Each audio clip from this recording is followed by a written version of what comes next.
I believe that anybody and everybody has a right to believe what they want to believe. This is about Africa, so if you feel the need to leave, be my guest.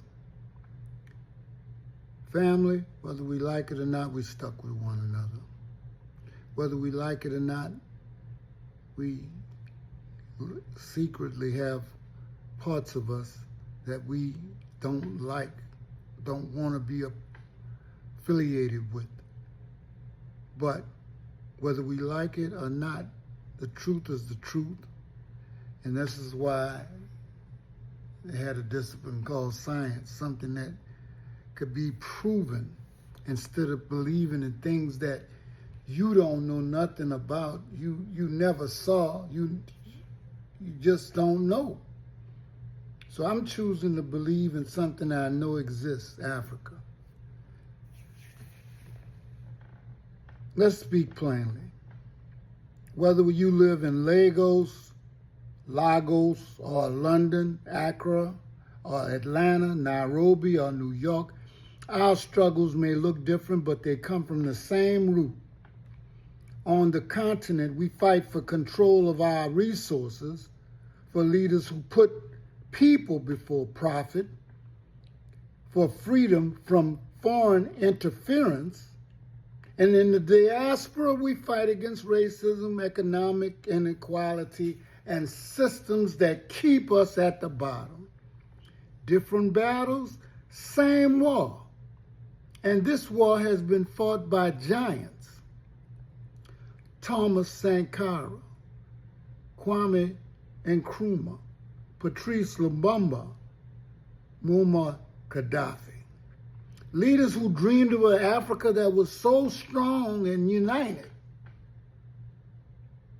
In the diaspora, we had warriors like Medgar Evers, Martin Luther King, Malcolm X, and countless others who stood against injustice. Many paid the ultimate price. And let us not forget of our brothers and sisters in the diaspora that's not in America. Whether it be Brazil, Jamaica, whatever. And I don't care how they feel. I once told somebody, I love you, and you can't do nothing about it. This war that we in requires our unity. But the reason why we're in the position that we're in is because our disunity and our hatred for ourselves and one another. For centuries, Africa has been exploited. Our land was taken. Our people were stolen. Our wealth built empires that we never got a chance to enjoy. Today, the exploitation continues through unfair trade, foreign control of resources, and media narratives that paint Africa as weak and dependent. Media narratives that paint Black Americans and other blacks as something to be feared when you actually used us like you use a horse.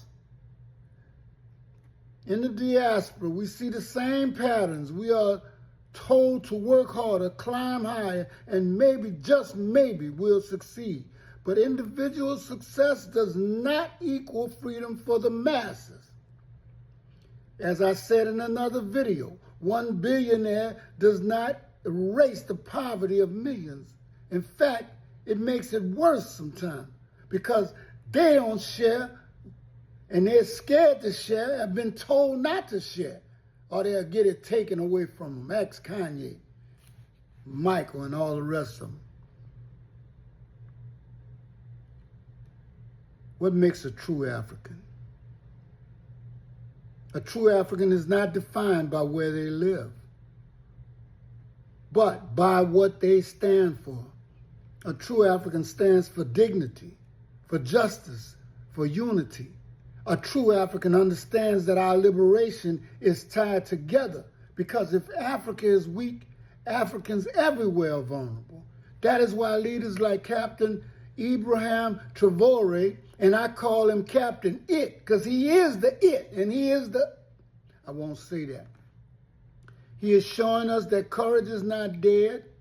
He has proven that Africa can stand tall even when the world expects us to bow. He is calling for something historic for the children of Africa, those taken away generations ago, to come home, not just physically, but economically, culturally, and spiritually. And why is it that everybody else is running to Africa and we running over here to the place that enslaved us? We cannot leave this work to one man and one nation. Burkino Faso has done the heavy lifting, but the rest of us must join in. We must invest in Africa, not just with money, but with skills, ideas, commitment. We must build industries, create jobs, and tell our own stories through our own media. Because if we don't, others will, and they will keep telling lies. Now, I'm not talking about uprooting and going over to Africa. A lot of us not going to do that. It doesn't make sense. But our respect and our outlook on Africa has to change. The time for division is over, whether you are in the Sahel or the streets of Chicago, whether you speak Swahili or French, whether you wear Ankara or jeans. Our future depends on unity. When we stand together, no foreign power can destabilize us. No system can keep us down. So, I ask you, honor the legacy of those who came before. Sankara, Nkrumah, Lubumba, Gaddafi, Medgar Evers, Martin Luther, Malcolm. Don't do it with your words, but do it with action.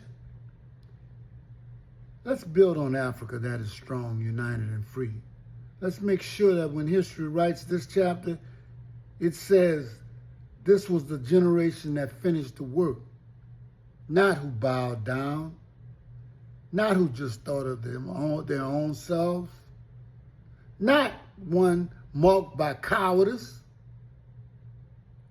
Because our struggles may look different, but our destiny is the same. One Africa, one struggle, one future. If you can't see that, you're blind.